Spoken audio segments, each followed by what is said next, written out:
So, I know you guys just saw me a little while ago, earlier today, but it happened again. The Padres have struck again this evening, and they have acquired Darvish, starting pitcher from the Chicago Cubs, to pair with Blake Snell, who they got less than 24 hours ago, to form a super duper rotation. And once they get Mike Clevenger back and the young pitchers they already have, they're going to be an absolute powerhouse. And they're proving that they're very, very serious about taking down the Dodgers. And I don't know what else can happen. They also signed a Korean infield player earlier, Kim. I don't know how to pronounce his name, but it's Kim. And he'll be a super. I'm looking at the data here to try to pull up the actual details of the trade. He's going to be a super infielder to help back up all the guys, give him a break, give him some versatility and stuff like that. Because they're not moving Cronenworth or Tatis or Hosmer or Machado, so this is going to be a super utility guy, super backup. So they've gotten better on multiple fronts today. But the details of the trade are, looking down here, so Victor Caratini, who's Darvish's personal catcher in Chicago, is going to be joining him in San Diego in exchange for righty Zach Davies, two shortstops, Jason Santana and Reginald Preciado. And then they have two outfield prospects, Ismael Mena and Owen Cassie, or something like that. So, which is going to help Chicago because not only are they trying to cut payroll, but they're also trying to restock their farm system, which has been horrifically depleted. This is step one, I think, in my opinion. I also think it's going to open up the floodgates for them to now move Wilson Contreras in a separate trade. There's a lot of teams who could pick him up, and even Chris Bryant. I mean, and I think now is probably the time that the Dodgers are probably going to counter at some point. They're going to feel like they have to because the Padres have just significantly closed the gap, if not closed it completely, with the Dodgers with these two trades. So, and even though the Dodgers are going to get back David Price next year and stuff like that, they're going to be down one bat, losing Justin Turner. So, and they have a plethora of young guys, obviously, and I do think they need to bring in a power reliever, but I have a feeling they're going to probably counter, and in my view, and I've said this in other videos, in an ideal world, they're probably going to counter with like a Nolan Arenado trade or even a Chris Bryant trade. Bryant would probably be a more logical fit. He's a little bit younger than Arenado too, even though they'll have to lock him up to an extension. But he's also a fit in San Francisco and a couple other teams too. And he's probably less of a headache than Arenado has kind of become over the last year or two, making it clear that he wants out, which I don't put it completely on him. I mean, the Rockies said they wanted to compete, and now all of a sudden they're trying to, slash payroll. And I get, what happened over this past year is a big reason for it, but the inconsistency can frustrate players. But he does have a tendency to be a bit outspoken, and I know, experts and managers and GMs don't like that, opinionated players. But the fact is, they're the ones playing, so, it is what it is. But this is the second straight blockbuster in 24 hours for the San Diego Padres. So I wanted to get it out to you live time. It happened about an hour ago, but I wanted to get the final details of the trade before I got it out to you. And again, pairing those two guys, adding them to the rotation, and then once Clevenger comes back in 2022 with those young pitchers they already have, and they didn't even have to give up like some of their very, very top prospects, or number one and number two prospects. They didn't have to give up either one of them. So, Davies is a big time prospect, and it fills a need for Chicago, and I think Chicago's, I wouldn't be surprised if they trade Hayward too, and as many guys as they can possibly trade.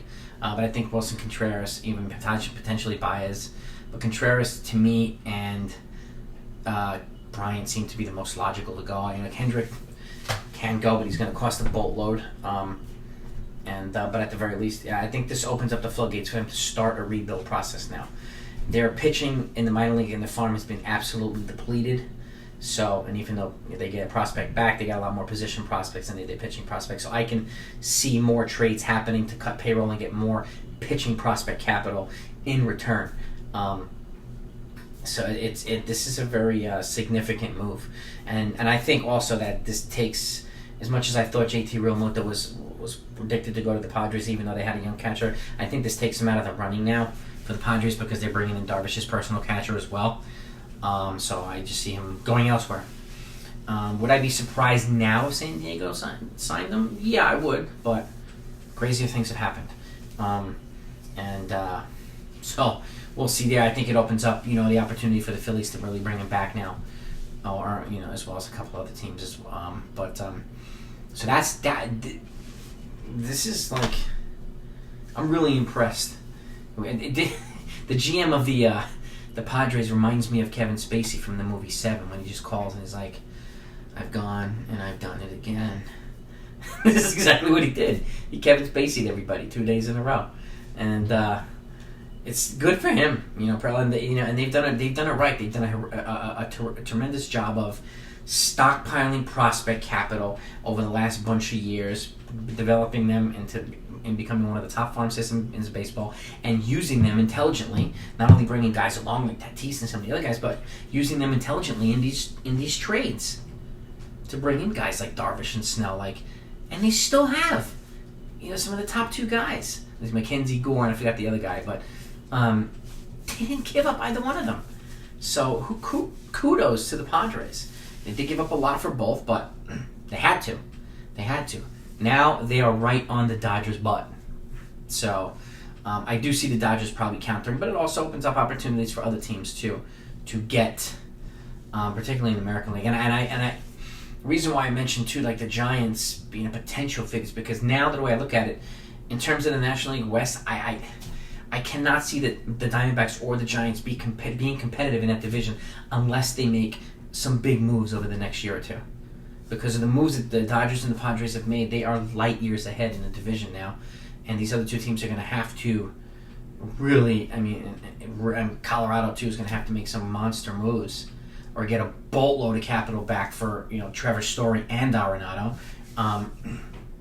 Because I would not let Story go to free agency and just get a draft pick for him. I would trade him and get as much as I could back. The same thing with Arenado. Get a bunch of prospects back.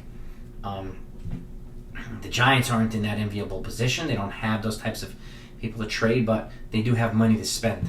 So, that's the only way I can see either one of those teams competing in the next bunch of years after the things that these guys have done over the past 2 years, the Padres and the Dodgers. It's unfortunate, and also opens up with the Snell trade, and opens up a lot of the American League East significantly. So I think things are going to be happening there. As a Yankee fan too, the Yankees need to make some moves, and they need to start making them now, and don't just wait for DJ LeMahieu.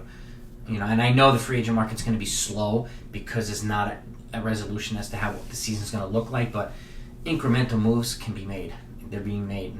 I know the big moves are being made via trade, but incremental moves can still be made. There are holes to fill, and I hope that they start filling them quickly, because I think the Tampa Bay Rays are going to stockpile some of those prospects they got back, and they're a clear number one farm team in baseball now, and use them to bring in some other big guys, and it's just take a look at my next video, because I talk about that with the Tampa Bay Rays, 3 moves that they can move, or they should make to get back to the World Series, and they now have the opportunity to do some of the stuff that I talk about, at least one of the big moves. So I think the Dodgers need to strike with a counter move,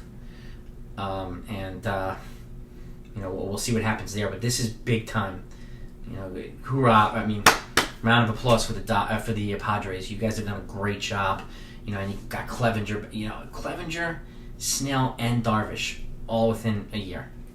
That's uber impressive. So great job, fantastic job, guys.